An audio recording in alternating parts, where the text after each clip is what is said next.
The morning began softly, with sunlight brushing the windows of the small school and children laughing as they walked toward their classrooms. Sarah Collins welcomed her fourth graders with her gentle smile, the smile they trusted every single day. She believed school should feel like a safe world, and she worked hard to make it so.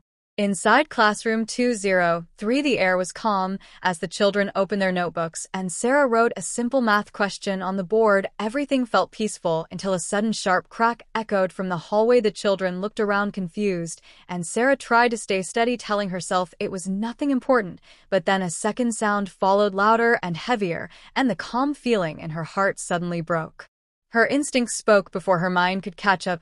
She walked quickly to the door, listening hard as a frightening third burst shook the hallway. She turned to her students, calling them to the far corner of the room with a voice that stayed gentle even as fear wrapped around her like ice. They moved fast, huddling close together, trusting her more than anyone in the world. Sarah locked the door, switched off the lights, and knelt beside them, whispering that they were safe with her.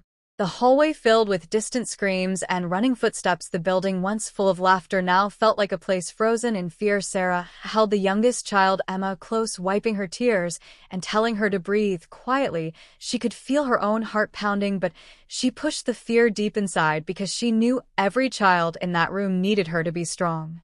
Then came the footsteps. They were slow, heavy, and chilling as they stopped right outside the classroom door. The handle rattled hard, twisting again and again. The children shook with fear, pressing closer to Sarah, who raised her hand to signal silence. She stepped slightly forward, placing herself between the door and her students, prepared to shield them with her own body if the door gave way. A thunderous blast hit the door, making the entire room jump. A second blast followed, and then a third. A bullet tore through the wood and struck the whiteboard, spraying chalk dust into the air. The children cried silently, and Sarah whispered to them that she was there, that she would not let anything happen to them. She prayed the door would hold. She prayed for 12 endless minutes.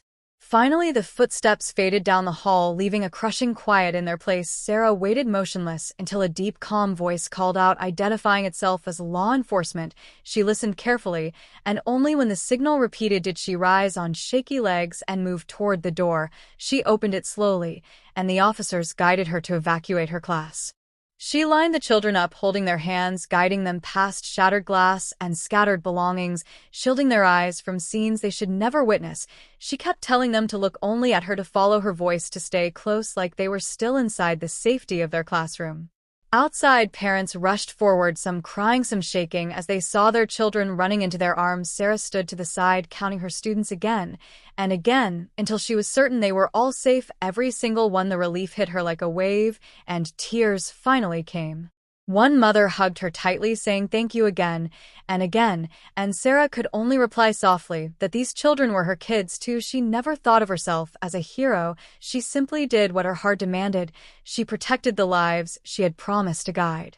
And so, in those 5 minutes of terror, a teacher proved that true courage is quiet and steady. It rises when fear is overwhelming and hope feels fragile. Sarah Collins became a shield for her students, and because of her, every child walked out into the light again.